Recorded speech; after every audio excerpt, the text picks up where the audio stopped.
أعوذ بالله من الشيطان الرجيم بسم الله الرحمن الرحيم الحمد لله رب العالمين والصلاة والسلام على أشرف الأنبياء والمرسلين سيدنا محمد النبي الكريم وعلى آله وأصحابه الطيبين الطاهرين ومن تبعهم بإحسان إلى يوم الدين وبعد.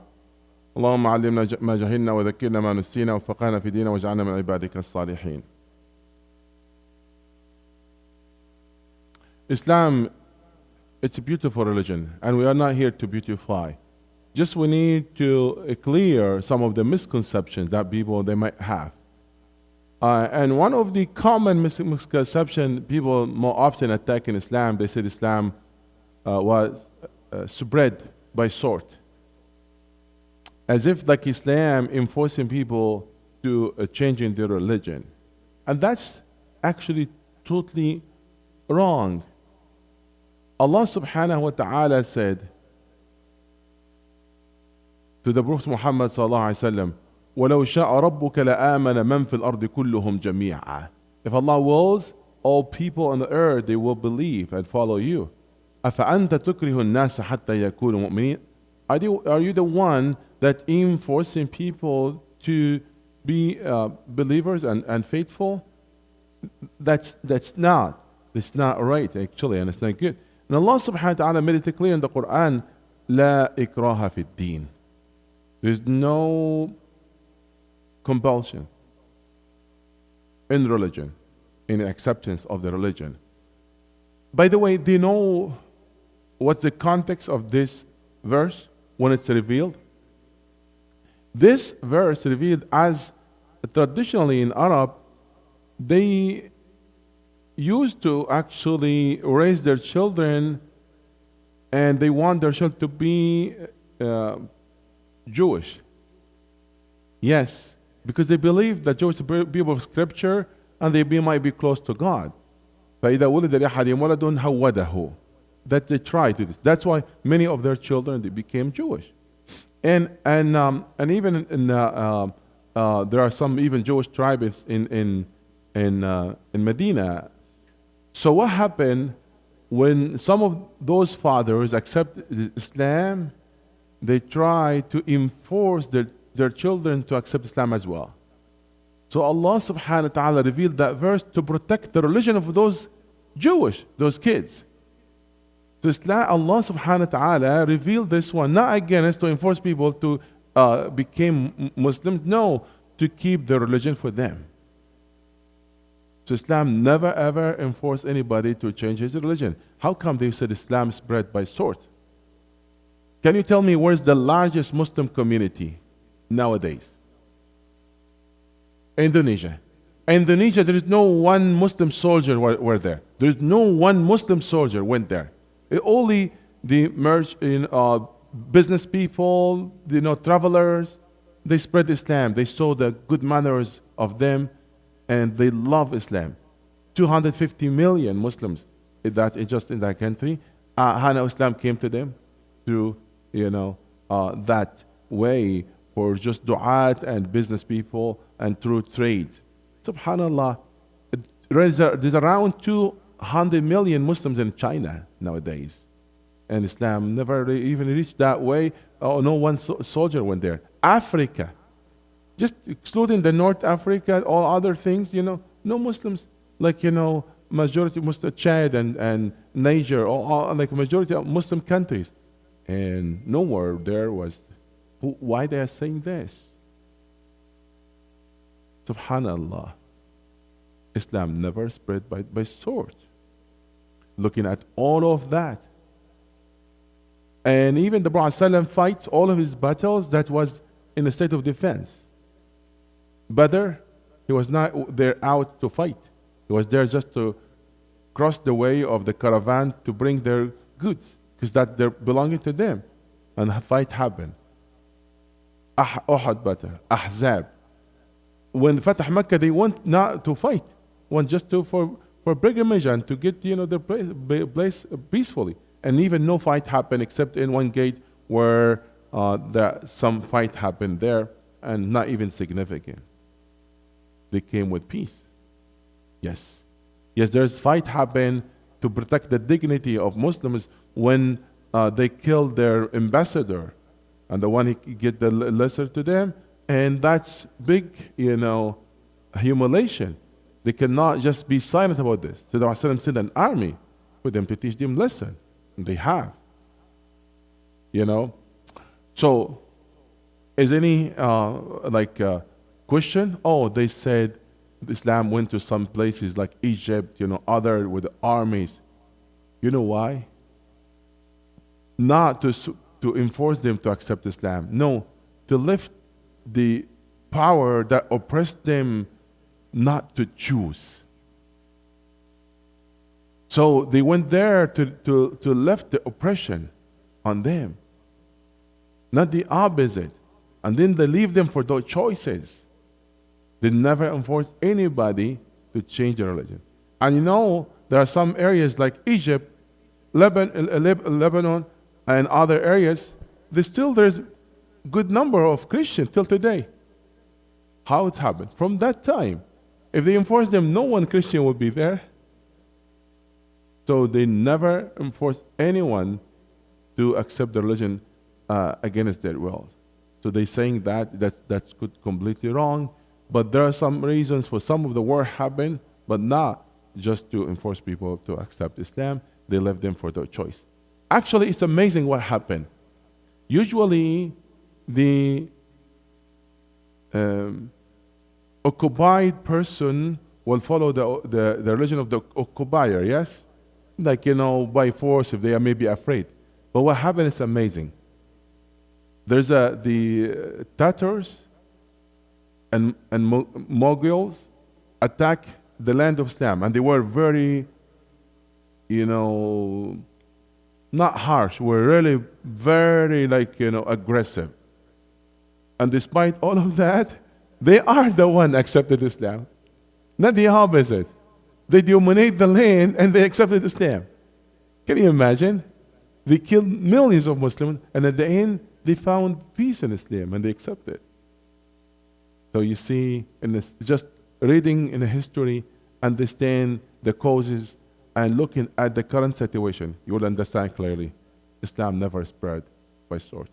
Islam spread by peace. Even if this sword was there to lift the power that was against the local people. And most of the time, that power not even from the local people, by the way. The local people were happy.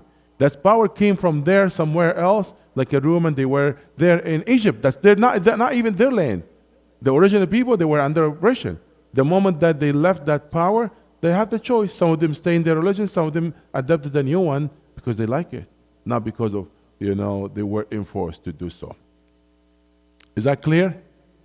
Alhamdulillah. In the same topic, that some people bringing up some ayat and some hadith. They are saying, look at that, how Islam came with a sword. In the hadith that's authentic, the Prophet said, أمرت أن أقاتل الناس حتى يشهدوا أن لا إله إلا الله ويقيموا الصلاة ويؤتوا الزكاة فإن فعلوا ذلك فقد عصموا مني دماءهم وأموالهم إلا بحق الإسلام. We know that in Islam there is no capital punishment except in 3 ways, yes? Yes? So only that's if somebody killed another soul, that the law of equality, soul by soul, person by person. That's justice. If it was intentionally and that was not to apply right, that was in the wrong way and with the intention, to kill and to demolish that soul. The second reason, that somebody is already married and commit fornication and was caught in their relation, and he did it in public. He's not somebody just behind doors and he did it. No, because how I said it's symbolic, because in order to prove it, you need 4 witnesses that they have seen the private part met. Not even just they saw them together. And not that possible, that would happen, that condition, unless he did it in public. That maybe 20 have seen and 4 came for Shahada. And imagine if there were 3, they're going to be punished, the accusation punishment. And there were 4 or even more, but their Shahada were never met. They are giving Shahada were not actually as the same, were different. One he said, I saw them at night, one said I saw in day, one said I saw this place, the other place. They're going to be, lashes, the punishment of accusation. So it's not that easy. So if somebody did it in public, ruining the moral of the society, that something has to be, stand against seriously. The third part, التارك الدين المفارق للجماعة, the one who commit apostasy, not between himself, but he stood up to fight Islam and to accuse Islam and causing harm to the society. So he's as if he's a fighter, he's attacker. He's not like anybody. Yes, and that's something that had to be understood, and we can talk about that in details next time about Haddu Ridda, the punishment of apostasy. That's need lengthy discussion. But the Prophet said, "At-tariq al-dini al-mufariq al-jama'ah." So not the one who abandoned his religion or changed his religion. That's all. No, al-mufariq al-jama'ah. That's another point that we have to focus on it. Going back to the hadith, the Prophet said, "Our commanded to fight, people, until they witness that there's no God but Allah and Muhammad is a messenger of Allah." To the rest of the hadith. Now, when somebody said, "Oh, umirtu," we were commanded, to fight people. And now, there are difference between the word aqtul and uqatil. That's not the most important key word in the hadith, but I have to highlight it. Aqtul, yes, I kill. Uqatil, I fight back. So there's a fighting. There's 2. There's an enemy. They are fighting you. You have to fight them back. Yes. So it's not those are peaceful, they're in their place. So there's qatala and qatala. In Arabic, when we say qatala, mean fa'ala. So there are 2 sides, 2 parties. Okay? So kataba, there's 2, ways.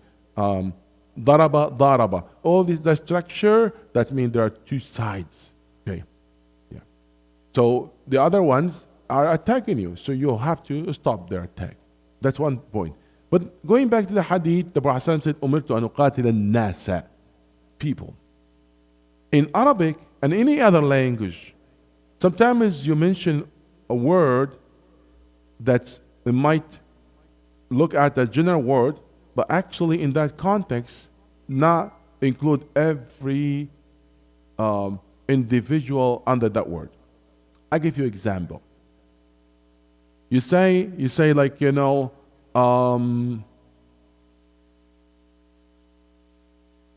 student came except Ahmed, for example. When you say the student, that all students, you mean like your class, specific student, yes? So you said the student, general word, but you mean a specific student.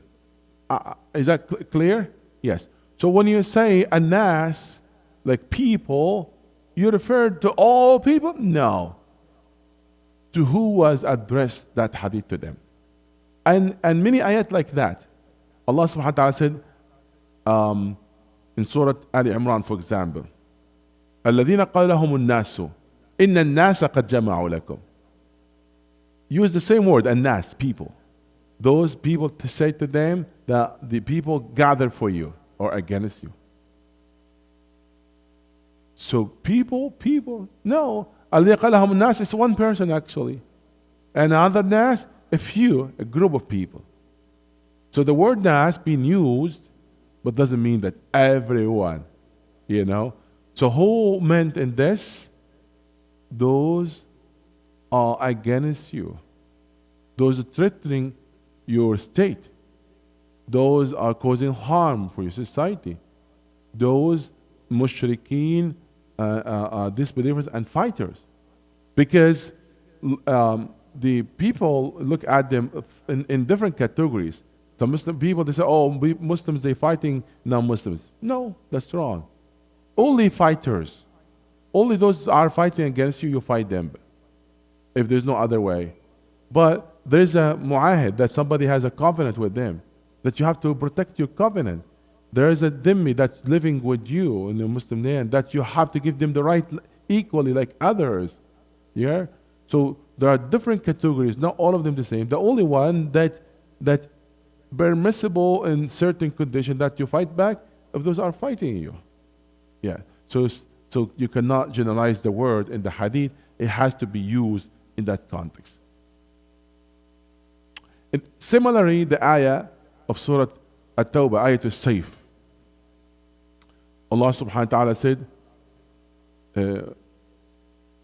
وَقَاتِلُوا in Surah At-Tawbah, there are many verses, but let me quote one of those that more often people quoting. Allah said, قاتلوهم يعذبهم الله بأيديكم ويخزيهم وينصركم عليهم ويشفي صدور قوم مؤمنين. The other ayah, وقاتل المشركين كافة كما يقاتلونكم كافة. Many of those verses in Surah At-Tawbah, for example, that addressing those are fighting you back. In the same verse, you will find a sign for that there. So what happened? Some people taking those verses out of the context. Yes, you are going to have misconception and misleading others if you're taking it out of the context. So it has to leave it in its context and see the ayat before and ayat after. Just go 7 words or 1 ayah or 2 verses, like, before and after. You will see that in a special context, addressing special circumstances and special people. So that's fine. Who will say now somebody fighting you and you stand not defending yourself? That's your right, complete right. We are not here like, what some spread. They said, oh, if they hit you on right cheek, you give them the other one. No. No, we have to stop the humiliation and oppression and stand up against all of that. They have to live with the dignity and justice. This is not the right way, to act. So again, those ayat was taken out of the context, and you will look at that again when you read it. You will see it clearly. Also, you cannot extract one meaning from one verse without looking at other verse in the same topic. Yes? So there are some main verses in the Quran, that's actually leading verses for all the subject. That's really important. You cannot just take one verse that's addressing one point in the side and you look at the main verses in the subject. Which main verses in the subject? I'll give you a few of that. In Surah Al-Mumtahana, Allah subhanahu wa ta'ala said, لا ينهاكم الله عن الذين لم يقاتلوكم في الدين ولم يخرجوكم من دياركم أن تبروهم وتقسطوا إليهم إن الله يحب المقسطين إنما ينهاكم الله عن الذين قاتلوكم في الدين وأخرجوكم من دياركم وظاهروا على إخراجكم أن تولوهم ومن يتولهم فأولئك هم الظالمون. It's a beautiful ayat. Let me give you simple translation for it. Allah does not forbid you from dealing kindly and fairly with those who have neither fought nor driven you out of your homes. Surely Allah loves those who are fair. The next verse was number 9 from the same chapter. Allah only forbade you from befriending those who have fought you for your faith, driving you out of your homes, or supported others in doing so. And whoever takes them as friends, then it's they who are true wrongdoers. So the first ayah that I just recited, Allah subhanahu wa ta'ala said those even different of faith, but you should not fight against them or oppress them in any way. In fact, you should be dealing with the highest level of kindness. Why I said highest level of kindness? Because Allah subhanahu wa ta'ala used the word bir. أَن تَبَرُّوهُمْ وَتُقْسِطُوا إِلَيْهِمْ. Tuqsitu means justice. That's understood. But bir, that's the highest level of kindness, is the same term that Allah used and command us how to deal with our parent. Can you imagine the way how you deal with your parent with bir, the highest level of kindness? You deal with your enemies as long as they're not fighting you. Like would deal with not enemies, but those people against you in the faith or different faith or people of faith. So if somebody, yes, fighting you, even your enemies, but not fighting you, that's a different story. But fighting you, you have to protect yourself and defend yourself.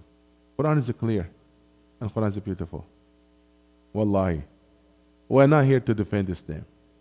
We're just to clear misconception if you don't want to understand. And this is some of the fact. It's there. So why you pick this ayah? You say, oh, this means this. And you neglect the other ayah. If you are fair enough with yourself, look at all of ayat. That comes from the same one. It comes from Allah subhanahu wa ta'ala. So why you pick and choose? This is a game.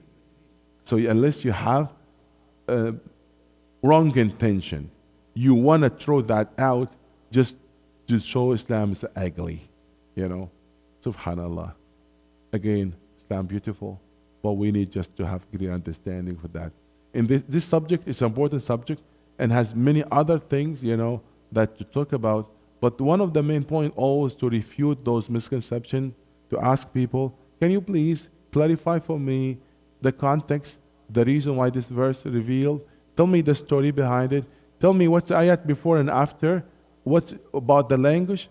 A very clear point, and destroy that argument from that person. So looking at the siyaq, sibaq al-lihaq, the context, and the reason of the revelation, and you read the history, some of the history, and some of those facts, and that misconception has no stand. I hope that will be clear. I might have a few minutes for one or two questions, and then we'll conclude it for today. Yes, you can use the mic. I prefer that in the same subject, but not necessarily. Not necessarily. Jazakallah khairan for that explanation. So basically, I'm going to draw an example for you so that maybe you can help me at least understand it better. So let's say country A is ruled by Islam. Country B is ruled by something else, but there is injustice and oppression. If country A, Islam, wants to basically remove the oppression from country B, then they go and they basically say, whoever's ruling here shouldn't be ruling.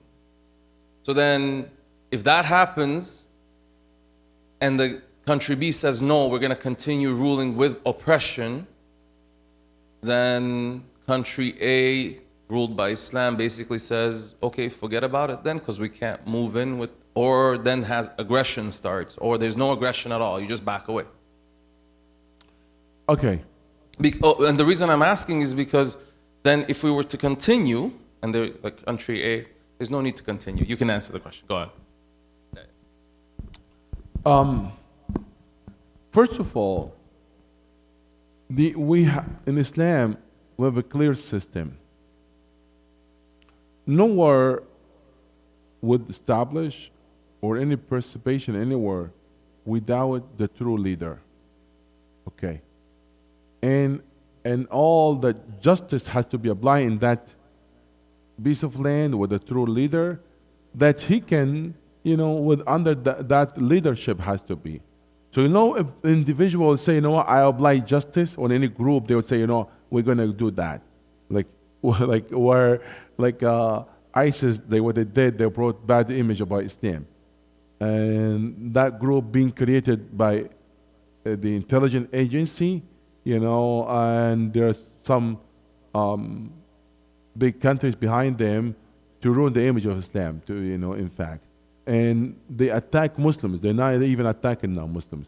95% of their attackers are Muslims. It's happened maybe once. They attack Yazidis, or other in Iraq, but majority, the Muslims, those they've been harmed by them. So it has to be under Islamic ruling with certain condition. That's one thing. Second, it has to be a legitimate reason. It's not only just I'm there to remove oppression. Because if that country never caused any threat to Islam and Islam land and boundaries of Islam, and the people they themselves never requested that the local people, then that's not enough reasons. So only just say oppression, that's not that enough reason to establish a war or something like that. Unless, as I said, you're protecting your boundaries, you're protecting your land, and you protect the people when they are questioning that. It's not like, as I said, okay, you know what? Oh, that's something we have to do. Second things, nowadays, what's I'm talking about that's a past, but nowadays, what's between countries, there are agreements, regardless of their faith, regardless of who is ruling who is the majority. So there are agreements. There's a mithaq, covenant, agreement. And as Muslims, we obey and we follow those agreements. We cannot break it. And that's under the agreement between those countries. So it's done. No Muslim country say, you know what, I'm going to attack the other country and breaking that agreement. If that other country break it, then you have the right. But doesn't mean even you should break it as well. But you have the right to, return that kind of oppression when they already broke your agreement. So you are not obligatory to follow that, but I'm not saying that's the only option that you should choose. So again, when you're talking about the past, that's how it was.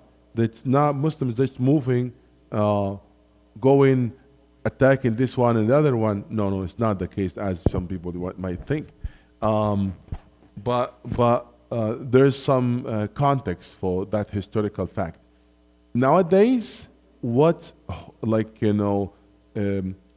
ruling us all, as countries, that agreement that we are signed and we are part of it.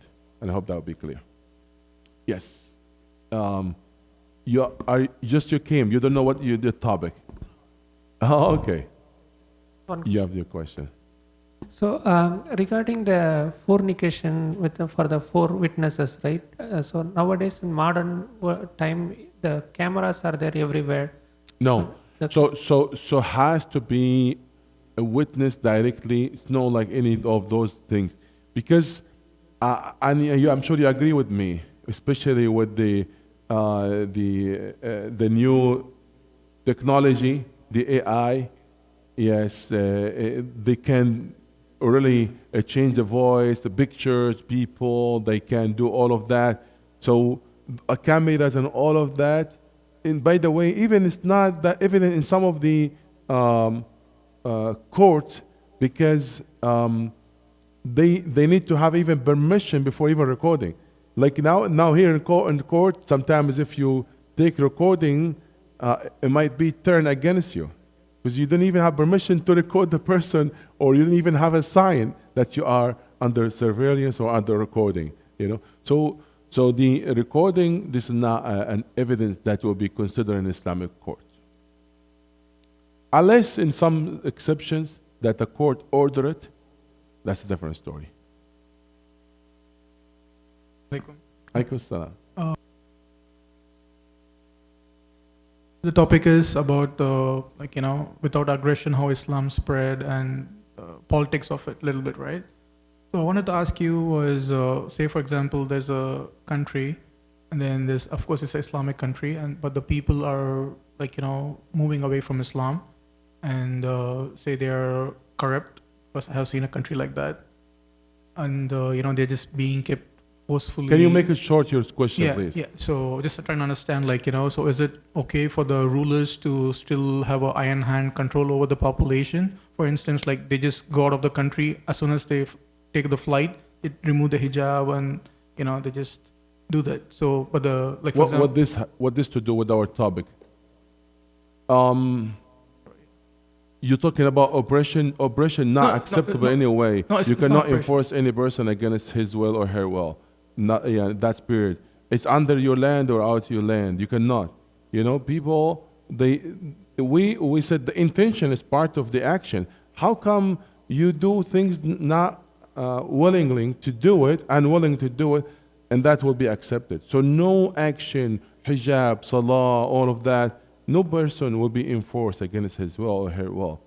That's a general rule, but there are some conditions has to be maintained in a public sphere. Like, in a country, in a Muslim country, they have the right to do that, in the public space. That's now belong to you as an individual. Even here, like, no girl allowed to go topless. Yes, like even non-Muslim country, they will be the law after them. It's happened like few years ago in Cambridge or something, or Guelph, like, they were on a bike and topless. Somebody reported them and they faced the consequences. So now you pray or not, that's a different story. Like, who will be after you for this? Is that answer you? Yeah, I was just talking about Iran, like, so the general population, they don't like comply. Yeah, but so you consider Iran is Islamic State? at least I don't know. they claim to be. It's out of question, Iran. It's people. You will understand why people hate Islam there in Iran, because what they are practicing is not Islam. Yeah, unfortunately, they claim that Islam is not. I'm not saying they are kuffar, but I've seen with my eyes. I went there in 2003, and I've seen what is there. It's some scene of Islam, but it's not the true Islam. I don't want to go into details, about this.